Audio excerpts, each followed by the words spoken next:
अस्सलामुअलैकुम, मेरा नाम सुमैया और आज का हमारा टॉपिक है how bread slice decompose due to fungi. हम देखते हैं कि ब्रेड पे थोड़ी सी फंजाई होती है और आहिस्ता आहिस्ता पूरा ब्रेड जो होता है ना वो डिकम्पोज हो जाता है। तो फंजाई में ऐसे कौन से प्रोसेस हो रहे होते हैं कि पूरा ब्रेड डिकम्पोज हो जाता है? तो फंजाई में दो तरह के प्रोसेस हो रहे होते हैं, एक ग्रोथ हो रही होती है फंजाई में और एक रिप्रोडक्शन हो रही होती है। पहले हमने दोनों को डिटेल से पढ़ना है, ग्रोथ इन फंजाई और रिप्रोडक्शन इन फंजाई। लेकिन उससे पहले मैं आपको फंजाई का कुछ थोड़ा सा इंट्रोडक्शन दे देती हूँ। जो फंजाई होता है वो यूकेरियोटिक ऑर्गेनिज्म होता है। इसकी जो सेल वॉल होती है वो काइटिन से मिलकर बनी होती है। जो फंजाई की बॉडी है उसको हम कहते हैं माइसीलियम। जो माइसीलियम है ये हाइफी से मिलकर बनी होती है। अब जो हाइफी है ये long cylinder thread like structures होते हैं। फंजाई की काफ़ी सारी टाइप्स होती हैं, उनमें से कुछ ये हैं: एस्कोमाइकोटा, बेसिडियोमाइकोटा, जाइगोमाइकोटा और ड्यूटेरोमाइकोटा। अब हम ग्रोथ इन फंजाई और रिप्रोडक्शन इन फंजाई दोनों डिटेल से पढ़ेंगे। सबसे पहले ग्रोथ ऑफ फंजाई। तो फंजाई जो है ना वो ज़्यादा अच्छी तरह मॉइस्ट हैबिटेट्स में ग्रो कर सकता है। जहाँ पे मॉइस्चर ज़्यादा होगा वहाँ पर फंजाई ग्रो कर सकता है।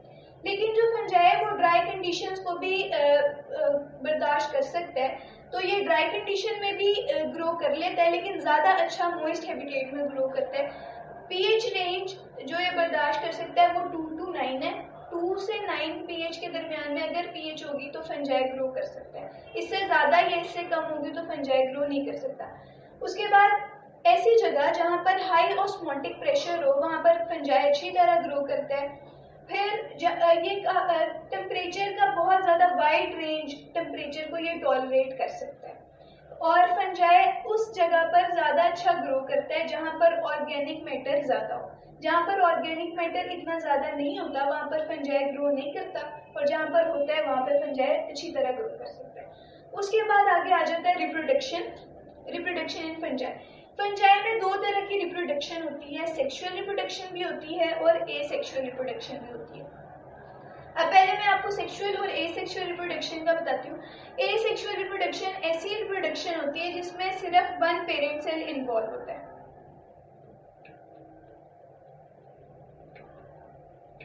उसके अलावा जो एसेक्सुअल रिप्रोडक्शन होती है, क्योंकि इसके अंदर वन पेरेंट सेल इन्वॉल्व है, तो जो डॉटर सेल आगे बनेगा या जो नया फंजाई बनेगा वो बिल्कुल वैसा ही होगा जैसा उसका पेरेंट सेल है। उसके बाद हम आ जाते हैं सेक्सुअल रिप्रोडक्शन में। ये बिल्कुल एसेक्सुअल से उलट है। इस एसेक्सुअल में वन पेरेंट सेल इन्वॉल्व था, तो सेक्सुअल में 2 पेरेंट सेल इन्वॉल्व होंगे। सेक्सुअल रिप्रोडक्शन में जो आगे ऑफस्प्रिंग बनता है वो अपने पेरेंट जैसा नहीं होता। अब आगे हमने सेक्सुअल और एसेक्सुअल रिप्रोडक्शन को डिटेल में देखना है। तो फंजाई मैंने आपको बताया जैसे सेक्सुअल और एसेक्सुअल दोनों करता है। तो पहले हम एसेक्सुअल रिप्रोडक्शन को पढ़ते हैं। एसेक्सुअल रिप्रोडक्शन में 3 तरह के मेथड से ये रिप्रोड्यूस कर सकता है। पहला है स्पोर फॉर्मेशन, दूसरा है फ्रेगमेंटेशन और तीसरा है बडिंग। स्पोर फॉर्मेशन क्या होती है? सबसे पहले स्पोर देखते हैं। जो स्पोर्स होते हैं ना ये रिप्रोडक्टिव सेल्स होते हैं। अब जब अनफेवरेबल कंडीशंस होंगी तब भी फंजाई चाहता है मैं रिप्रोड्यूस करूं, लेकिन वो रिप्रोडक्शन नहीं कर सकता, तो वो क्या करता है स्पोर बना लेता है और उनको एक थिक वॉल के अंदर बंद कर लेता है। ये छोटे छोटे स्पोर्स हैं जो रिप्रोडक्टिव सेल हैं और ये इसके ऊपर थिक वॉल है, इसके अंदर इसने बंद कर लिया। ये जो थिक वॉल है इसको हम कहते हैं स्पोरेंजियम। जब फेवरेबल कंडीशंस आएंगी, अनफेवरेबल कंडीशंस खत्म हो जाएंगी, तो ये स्पोरेंजियम ऊपर से फट जाएगी और स्पोर्स जर्मिनेट होके फंजाई बना देंगे। अगला मेथड है एसेक्सुअल रिप्रोडक्शन का फ्रेगमेंटेशन। फ्रेगमेंटेशन एक ऐसा प्रोसेस होता है जिसमें माइसीलियम यानी कि बॉडी ऑफ फंगस काफी सारे पार्ट्स में कन्वर्ट हो जाती है ऐसे, और हर पार्ट फिर पूरा फंगस बना देता है इस तरह। इसको कहते हैं फ्रेगमेंटेशन। बडिंग एक ऐसा प्रोसेस होता है जिसमें बड बनते हैं। अब बड क्या होती है? बड एक छोटी सी स्मॉल आउटग्रोथ होती है फंजाई के ऊपर।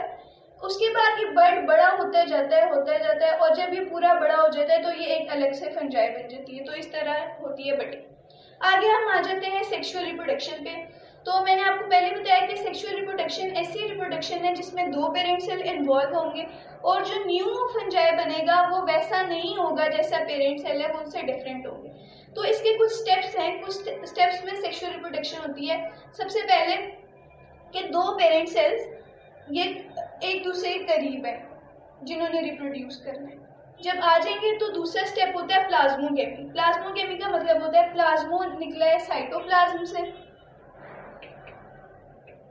और गेमी का मतलब होता है फ्यूजन, मतलब कि इन दोनों के साइटोप्लाज्म फ्यूज होंगे जैसे यहाँ पे हमें नजर आ रहा है।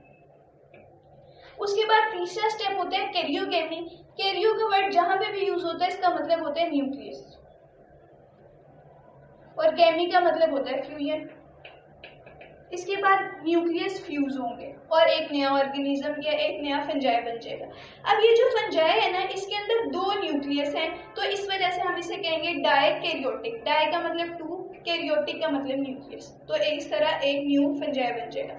तो हमने देखा कि अब ये एक न्यू फंजाई बन गया, ये पूरा ग्रो करेगा। जब ये अच्छी तरह पूरा एडल्ट या पूरा ग्रो कर जाएगा तो फिर ये रिप्रोड्यूस करेगा और फिर जो नया बनेगा वो फिर ग्रो करेगा और इस तरह ये साइकिल चलता रहता है। इस तरह हम देखते हैं कि एक स्लाइस जो होती है ब्रेड की वो आहिस्ता आहिस्ता पूरी डिकम्पोज हो जाती है। अब जो ज़्यादातर जो फंजाई है ना, जो स्लाइस को डिकम्पोज कर रहे होते हैं उनमें आ जाते हैं एस्परजिलस और पेंसिलियम। अब ये दोनों जो एस्परजिलस और पेंसिलियम है ना, ये ड्यूटेरोमाइकोट है। तो आज तक का हमारा टॉपिक इतना ही, आज तक के लिए इतना ही, बाकी नेक्स्ट टॉपिक।